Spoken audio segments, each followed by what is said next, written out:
Appeal को माने। Appeal को मानने के बाद लोगों से कहा था कि संयम बरतें, जितने भी प्रवासी मजदूर हैं उनका ख्याल रखा जाएगा। लेकिन ये तस्वीरें फिलहाल सामने आ रही जो कि ये कह रही कि दिल्ली में प्रवासी मजदूरों ने पलायन शुरू कर दिया है।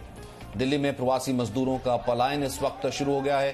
तमाम तस्वीरें इस वक्त नजर आ रही दिल्ली के। अगर हम आनंद विहार बस स्टेशन की बात करें, आनंद विहार बस स्टैंड की बात करें और उसके अलावा रेलवे स्टेशन की बात करें तो वहां पर भी काफी बड़ी संख्या में भीड़ नजर आई।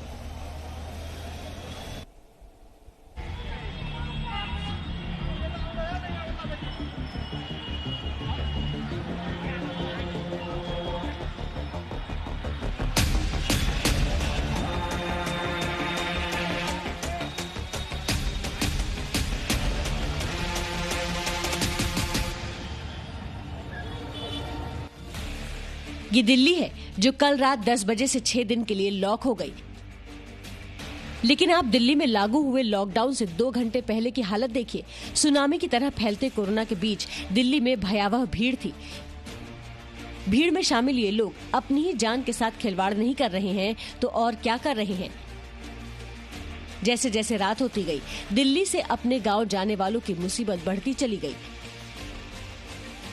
इनकी समस्या जानकर आप हैरान रह जाएंगे। सिस्टम लाचार है और ये मासूम इसका शिकार बनने को मजबूर है। कि इनके मन में डर है, आशंका है कि ये जो लॉकडाउन है अभी तो फिलहाल 6 दिन के लिए लगाया गया है, लेकिन ये आगे भी बढ़ जाएगा क्योंकि पिछली बार जब लॉकडाउन लगाया गया था तो 15 दिनों के लिए लगाया गया था और उसके बाद लॉकडाउन की मियाद काफी लंबी बढ़ गई थी। ये डर है, ये आशंका और यही वजह से जितने भी प्रवासी मजदूर हैं यहाँ पर आनंद विहार पर पहुंच गए बस अड्डे पर। सर हमारे पास पैसे खत्म है, राशन खत्म है सर। केजरीवाल ने कहा हम साथ हैं, आप कोई दिक्कत की बात नहीं है। सर कुछ नहीं है ऐसा सरकार के कहने से सर। ये कुछ नहीं है सरकार के अंदर। क्यों जा रहे हो तुम लोग यहाँ से? लॉकडाउन की वजह से। लॉकडाउन की वजह से। क्यों यहाँ क्या दिक्कत हो रही है? अभी तो छोटा ही लॉकडाउन लगा है। खाने पीने की, काम की, हर चीज की दिक्कत है। दिल्ली में कोरोना के बढ़ते संक्रमण को रोकने के लिए लॉकडाउन लगाया गया, लेकिन इस हाल में कोरोना और ज्यादा फैलेगा या काबू में आएगा, आप खुद तय कीजिए। ये हाल तब है जब दिल्ली के सीएम अरविंद केजरीवाल ने लोगों से अपील की है कि लॉकडाउन छोटा है, जाइए मत, इससे परेशानी ही होगी। पिछली बार जब देश में लॉकडाउन लगा था, हमने देखा कि किस तरह बड़ी संख्या में प्रवासी मजदूर अपने गांव जाने लगे थे। उनसे मैं खास तौर से हाथ जोड़ के अपील करना चाहता हूं।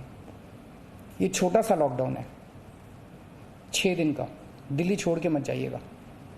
आपके आने जाने में इतना समय खराब हो जाएगा, इतना पैसा खराब हो जाएगा, इतनी ऊर्जा खराब होती है।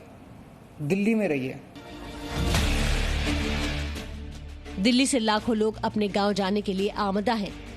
3 गुना किराया देने को भी तैयार हैं। अपनी जान को जोखिम में डालने के लिए भी तैयार हैं। इसकी ठोस वजह सरकारी विभाग से रोजाना आती है।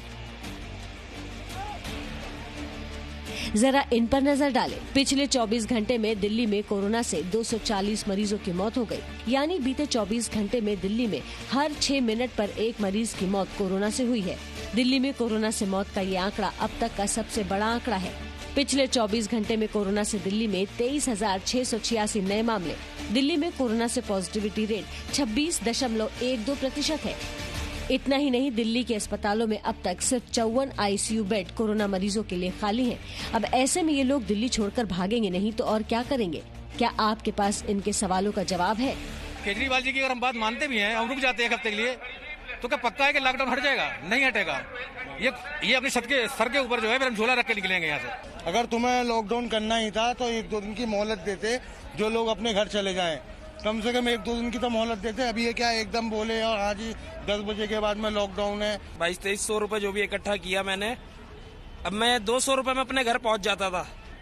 इस 200 रुपए में अपने घर पहुंच जाता था। आज मुझसे 4000 रुपए मांगे जा रहे हैं। अब बताइए हम कैसे जाएं?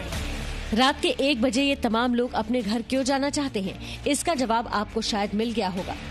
लेकिन दुनिया भर में फैली महामारी के बीच ये लोग जो सवाल पूछ रहे हैं, उनका किसी के पास जवाब है क्या?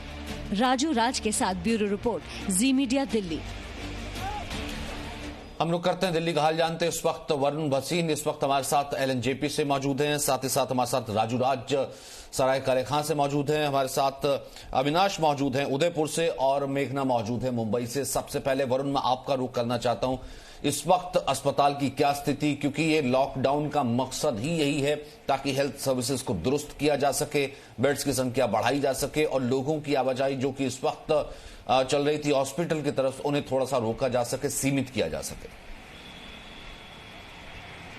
जी बिल्कुल, देखिए ये जो लॉकडाउन लगाया गया है वो सबसे बड़ा उसका यही कारण था कि जो दिल्ली में मामले हैं रोजाना वो 25,000 के आसपास आने लग गए थे और जो मौतें थी उनको रोकने के लिए सबसे बड़ी अभी जरूरत है, क्योंकि जो 240 का आंकड़ा है वो बेहद दिल्ली को डरा रहा है, क्योंकि 15 अप्रैल के आसपास 100 से नीचे था वो आंकड़ा, लेकिन जो पिछले 5 दिनों से दिल्ली में कोरोना के कारण जो लोग जिंदगी हार रहे हैं उनकी संख्या बढ़ती जा रही है। 100, 112, 10 और कल हमें देखने को मिला कि किस तरह से 240 लोग कोरोना से जिंदगी हार गए। और आज की मैं स्थिति बताऊं कि कितनी गंभीर है, उसमें यह है कि आज भी वेंटिलेटर हैं जो वो सिर्फ 21 ही खाली हैं। 21 खाली का मतलब है कि 1433 जो वेंटिलेटर्स हैं उन पर इलाज चल रहा है, यानी कि वो गंभीर स्थिति में है। और जो कोविड के अगर आईसीयू बेड्स की मैं बात करूं तो वो 4400 तक जा चुके हैं। दिल्ली के लोकनायक अस्पताल के बाहर मैं इस वक्त खड़ा हूं, वहां पर एक भी वेंटिलेटर बेड नहीं खाली है, एक भी बेड खाली नहीं है, क्योंकि जो सीवियर केसेस हैं वो इस बार ज्यादा बढ़ते जा रहे हैं और इसी का सबसे बड़ा खतरा था। और दिल्ली में जो लॉकडाउन लगा है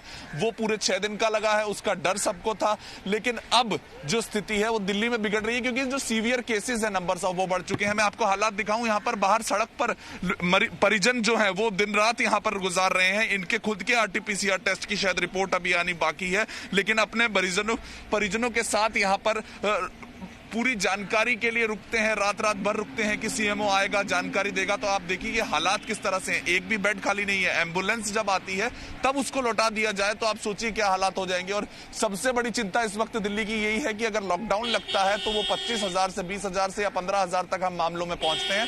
तो जो अभी जिन लोग जो सीवियर केसेस है, यानी जो वेंटिलेटर पे है, आईसीयू बेड्स पर है, वो संख्या कम हो पाए, जिससे कि वो एक जो स्ट्रक्चर जो कोलैप्स हो चुका है ना दिल्ली में, उसको बचाया जा सके। इसीलिए सबसे जरूरी था कि अभी लॉकडाउन हालांकि 6 दिन का है, लेकिन इसमें देखना होगा कि आगे किस तरह से कदम उठाएंगे। ठीक है, मैं राजूराज का रुख करता हूं। राजूराज, हालांकि अपील की गई थी कि दिहाड़ी मजदूरों का ख्याल रखा जाएगा, प्रवासी मजदूरों का ख्याल रखा जाएगा और बहुत ही छोटा लॉकडाउन है, आप शहर छोड़ के मत जाइए, फिर भी एक भय था, लोग जाते चले जा रहे थे। आज कोई असर उस अपील का? सचिन, बता दूं कि जब सरकार ने लॉकडाउन का ऐलान किया दिल्ली सरकार ने, लेकिन जनता के अंदर वो कॉन्फिडेंस नहीं है, भरोसा नहीं है सरकार के ऊपर। यही वजह है कि लॉकडाउन का ऐलान होते ही आनंद विहार और तमाम दिल्ली के तमाम जो बस अड्डे हैं वहाँ की स्थिति भयावह नजर आई। अभी मैं तस्वीरें दिखाऊंगा यहाँ पर किस तरीके से अभी भी पलायन की जो स्थिति है यहाँ पर नजर आएगी। काफी संख्या में मजदूर यहाँ पर जा रहे हैं। बता दूं कल जब रात में यहाँ पर स्थिति काफी भयावह हो गई थी, हजारों की तादाद में प्रवासी मजदूर यहाँ पर पहुंचे थे। ये फुट ओवर ब्रिज पर आपको चलने की दिक्कत थी, पैर रखने की दिक्कत थी, आप वहाँ पर चल नहीं सकते थे, ये स्थिति थी यहाँ पर। लेकिन उसके बाद उत्तर प्रदेश सरकार की तरफ से यहाँ पर अलग अलग जो डिपो हैं, अलग अलग रीजन से बसों को बुलाया गया। 1200 से 1300 बसें रात में बुलाई गई और 3 बजे रात तक लगातार यहाँ से लोगों को भेजा गया जो यहाँ से जा सकते थे, जिनके पास जो यहाँ पर पहुँचे थे। अभी भी यहाँ पर 1200 से 1300 बसें लगाई गई हैं कि अगर ये संख्या बढ़ती है तो तुरंत तत्काल प्रभाव से लोग जो जाना चाहते हैं वो जा सकते हैं, उन्हें यहाँ पर दिक्कत नहीं हो, यहाँ पर भीड़ न हो। और यही वजह है, देखिए इस डिपो पे, आनंद विहार डिपो पे आपको बसें नजर आएंगी, लोग नजर आ रहे हैं। जो लोग अभी यहाँ पर पहुँच रहे हैं, प्रवासी मजदूर अपने हाथ में अपने घर का सामान लेते हुए आपको नजर आएंगे, क्योंकि उनको भरोसा नहीं है। सरकार ने जो दावा किया, उनको इस बात की डर है कि ये जो लॉकडाउन पहले 2 दिन का लॉकडाउन लगाया गया था, उसके बाद ये लॉकडाउन 6 दिनों का लगाया गया है। अगर हो सकता है, अगर स्थिति कंट्रोल में नहीं आई तो ये लॉकडाउन आगे भी बढ़ सकता है। हालांकि सरकार ने दावा किया, अपील किया कि ये लॉकडाउन छोटा है, लेकिन लोगों के अंदर ये भरोसा नहीं हो पाया। सचिन, यही वजह है कि जो दिहाड़ी मजदूर हैं उनके पास काम नहीं है, पैसे नहीं है, फैक्ट्री बंद हो गई है, तो वो यहाँ से जाना चाहते हैं, अपने घर सुरक्षित पहुँचना चाहते हैं कि जो हालात पिछली बार हुए थे वो इस बार उनके साथ ना हो। ठीक है, मैं अविनाश का रुख करता हूं जो कि उदयपुर से हैं और साथ ही साथ हमारे साथ मेघना मुंबई से बनी हुई हैं। सबसे पहले मेघना, मैं आपके पास आना चाहूंगा, मुंबई में इस वक्त क्या हालात है? क्या ब्रेक द चेन केसेस कम हो रहे हैं? क्या फिलहाल 24 घंटे की तस्वीर सामने आई है? देखिए, यह ब्रेक द चेन के अंतर्गत लॉकडाउन जैसी स्थिति है, लेकिन लोग नियमों का पालन नहीं कर रहे। इसके कारण ही कोरोना के जो पेशेंट्स हैं उनकी संख्या बढ़ती ही जा रही है। कुछ इसमें फ़र्क नहीं नज़र आ रहे हैं, थोड़े से आंकड़े कम आ रहे हैं, लेकिन उसका ज़्यादा असर नहीं दिख रहा है। हम फिलहाल एक प्राइम लोकेशन पे खड़े हैं, मुंबई के जो दादर कहलाता है, जहाँ सेना भवन का ऑफिस भी है। हम देख सकते हैं लोग कैसे घूम रहे हैं। हालांकि इस बार पुलिस हो या प्रशासन हो, उनको बहुत कड़क रवैया अपनाने को नहीं कहा गया है और इसका फायदा लोग लेते हुए दिख रहे हैं। पुलिस यहाँ हाथ जोड़ के विनती कर रही है कि आप घूमिए मत, लेकिन फिर भी लोग हमें बाहर आते दिख रहे हैं और इसके कारण ही जो कोरोना रुग्ण की पेशेंट की जो संख्या है बढ़ती जा रही है। एक तरफ बेड नहीं मिल रहे, ऑक्सीजन हो, वेंटिलेटर हो, वो कम पड़ रहे हैं, और दूसरी तरफ लोग हैं वो भी नहीं सुन रहे हैं। सिर्फ स्लम के एरिया के भी नहीं तो जो एजुकेटेड लोग हैं वो भी नहीं सुन रहे, और जिसके कारण मुंबई में अभी भी हालात है वो कंट्रोल में नहीं है। कल उप मुख्यमंत्री अजित पवार ने कुछ मंत्रियों के साथ मीटिंग ली है और ज़्यादा कड़क निर्बंध लगाने की बात की गई है। शायद इस तरह का डिसीजन आज लिया जाएगा, और जो पहले तरह का जो लॉकडाउन था उस तरह का लॉकडाउन लगाने की बात चल रही है। शायद वो डिसीजन आज ही लिया जा सकता है। जी, और फिलहाल उदयपुर की क्या स्थिति अविनाश, और उदयपुर के साथ साथ बाकी राजस्थान की क्या स्थिति, क्योंकि केसेस लगातार बढ़ रहे थे, ऑक्सीजन की कमी भी रिपोर्ट की गई थी। जी बिल्कुल, देखिए राजस्थान की स्थिति भी दिन ब दिन बिगड़ती जा रही है। कल 12,000 से के करीब केस सामने आए हैं, और ऐसे में क्योंकि मुख्यमंत्री अशोक गहलोत ने यहाँ पर अनुशासन पखवाड़ा शुरू किया गया है, जिसमें एसेंशियल सर्विस के अलावा तमाम जो दुकानें हैं वो बंद करने के आदेश दिए गए थे। लेकिन अनुशासन पखवाड़ा को लेके जहाँ व्यापारियों ने भले ही अपने प्रतिष्ठान बंद किए हो, लेकिन जो लोग हैं वो अभी भी घरों से बाहर निकल रहे हैं, वो अनुशासित नज़र नहीं आ रहे हैं। और मैं अभी शहर के बापू बाजार इलाके में हूँ, वहाँ की तस्वीर में आपको दिखाऊंगा कि आप देख सकते हैं कि सुबह का समय है, लेकिन लगातार वाहनों की आवाजाही जो है वो जारी है। लोग अपने घरों से बाहर निकल रहे हैं, वो समझ नहीं रहे कि किस तरह से कोरोना की भयावहता है, जिसको ख़त्म करने के लिए बेहद ज़रूरी है कि जो लोग हैं वो अपने घरों में रुकें, ताकि जो कोरोना संक्रमण लगातार बढ़ रहा है इस चेन को तोड़ा जा सके। 15 दिन का ये पखवाड़ा जो है वो रहेगा, और जिसमें तमाम मार्केट को बंद किया गया है, और पुलिस प्रशासन लगातार प्रयास कर रहा है कि लोग अपने घरों में रहें, और शहर के प्रमुख चौराहे जो बाजार है वहाँ पे पुलिस के जवान तैनात हैं, लेकिन जो लोग हैं वो बाहर निकलने से बाज नहीं आ रहे। और यही कारण है कि राजस्थान में कोरोना संक्रमण लगातार बढ़ता जा रहा है। यहाँ के अगर हॉस्पिटल्स की बात करें तो तमाम शहरों के अधिकांश हॉस्पिटल के बेड जो है वो फुल हो चुके हैं, ऑक्सीजन बेड की कमी शुरू हो चुकी है, वेंटिलेटर की कमी होनी शुरू हो चुकी है। और अगर इसी तरह से कोरोना संक्रमण बढ़ता रहा तो कहीं न कहीं सरकार को और सख्त कदम उठाने पड़ेंगे, और हो सकता है कि राजस्थान को भी लॉकडाउन की जो स्थिति है वो यहाँ पर बन सकती है। जी सचिन। ठीक है, यानी कि लोग अभी भी, यानी कि इस सख्ती के बावजूद भी बहुत सी ऐसी जगह हैं, जैसा कि आपने कहा, कि लोग अनुशासित नहीं हो रहे हैं, लोग नियमों का पालन नहीं कर रहे हैं, लोग फिर भी घर से बाहर निकल रहे हैं, लोग वैसे बाहर निकल रहे हैं, बगैर किसी कारण के बाहर निकल रहे हैं। इस कारण से संक्रमण फैलने का जो खतरा है वो ज्यादा बढ़ रहा है।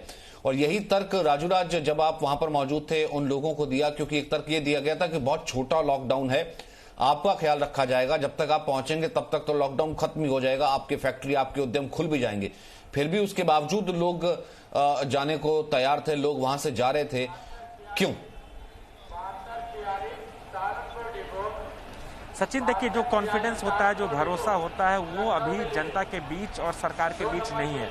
यही वजह है कि सरकार के तमाम अपील के बावजूद भी लोग तैयार हैं अपने घर से निकलने के लिए, और ये तस्वीर कल से ही हम देख रहे हैं। और मैं बता दूं कि चाहे वो रेलवे स्टेशन हो, बस अड्डा हो, लोग जा रहे हैं। काम बंद हो चुका है। पहले वीकेंड लॉकडाउन में 2 दिन का काम बंद था। दिहाड़ी मजदूर हैं, हर रोज काम करते हैं, हर रोज उन्हें पैसा मिलता है। अगर उनके पास पैसे नहीं रहेंगे तो उनके खाने पीने का जो इंतजाम होना चाहिए था, उसके लिए सरकार की तरफ से ऐसी कोई अपील नहीं है। हाँ, सरकार ने जरूर वादा किया कि उन्हें किसी तरह की दिक्कत नहीं होगी, लेकिन लोग पिछली बार का लॉकडाउन देख चुके हैं, कितनी परेशानियों का सामना करना पड़ा। कई हजारों लोग थे जिन्हें पैदल जाना पड़ा। कोई मुंबई से पैदल जा रहा है, कोई दिल्ली से पैदल जा रहा है, कोई नोएडा, कोई पंजाब, तमाम जगहों से ये तस्वीरें सामने आई कि लोग पैदल जा रहे थे। इस बार यही वजह है कि अगर राजधानी दिल्ली में लॉकडाउन लगा और उसके बाद लोग निकल पड़े हैं ताकि वो गाड़ी से पहले अपने घर पहुंच जाए। और एक बार फिर सचिन तस्वीरें दिखाऊंगा, लोगों की संख्या धीरे धीरे कम नहीं हुई, क्योंकि इंतजाम बढ़ा दिए गए हैं कि लोगों को वो परेशानी ना हो जो पिछली बार हुआ था। उत्तर प्रदेश सरकार की तरफ से यहाँ पर बसों की संख्या बढ़ा दी गई है और इस डिपो में आप देखिए, आपको अभी 100 से ज्यादा बस इस डिपो में नजर आएंगी और यहाँ पर बसों को लगाया गया है। 1200 से ज्यादा बसों का इंतजाम किया गया है ताकि कल की तरह जो स्थिति बनती है तब जो लोग यहाँ से जाने वाले होंगे वो आसानी से अपने घर पहुंच जाएंगे। एक तस्वीर कल भी हमने यहाँ पर देखा, पैनिक ना हो, अगर जाना चाहते भी हैं, अगर नहीं मान रहे हैं तो कम से कम ये है कि कम से कम पैनिक ना हो, किसी तरीके की ऐसी स्थिति ना हो जिस तरीके से पहले की दिल्ली के बॉर्डर्स पर बहुत बड़ी संख्या में लोग मौजूद है, उनको ले जाने के लिए वाहन नहीं है, कम से कम वो स्थिति ना हो, उसको तो ध्यान में यहां पर रखा गया है। लेकिन इस बीच बड़ी खबर आ रही है कि प्रधानमंत्री आज शाम को 6 बजे दवा उत्पादकों से, वैक्सीन उत्पादकों से वीडियो कॉन्फ्रेंसिंग के जरिए संवाद करने वाले हैं। कल प्रधानमंत्री ने 4:30 बजे पहले डॉक्टर्स के साथ संवाद किया था, फिर उसके बाद दवा कंपनियों के साथ संवाद किया था। आज जो वैक्सीन बनाने वाले उत्पादक हैं उनके साथ संवाद करने वाले हैं। प्रधानमंत्री आज शाम को यह संवाद करेंगे क्योंकि लगातार प्रधानमंत्री की कोशिश भी जारी है, जितनी जल्दी हो सके, जितने तेजी से हो सके इस वैक्सीनेशन को बढ़ाया जाए और इस वैक्सीनेशन के कारण ही, इस वैक्सीनेशन को बढ़ा करके ही इस संक्रमण पर काबू पाया जा सकता है। और यहां रुक रहे हैं छोटे से ब्रेक के लिए।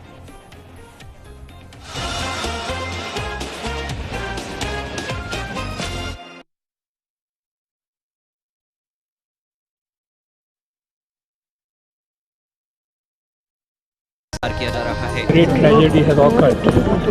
Many important parts of the country have been badly affected.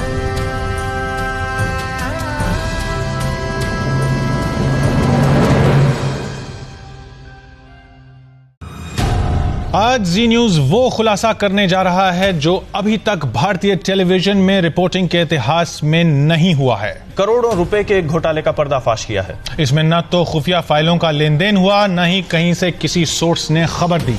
जो कुछ किया वो हमारे रिपोर्टर और कैमरामैन ने किया।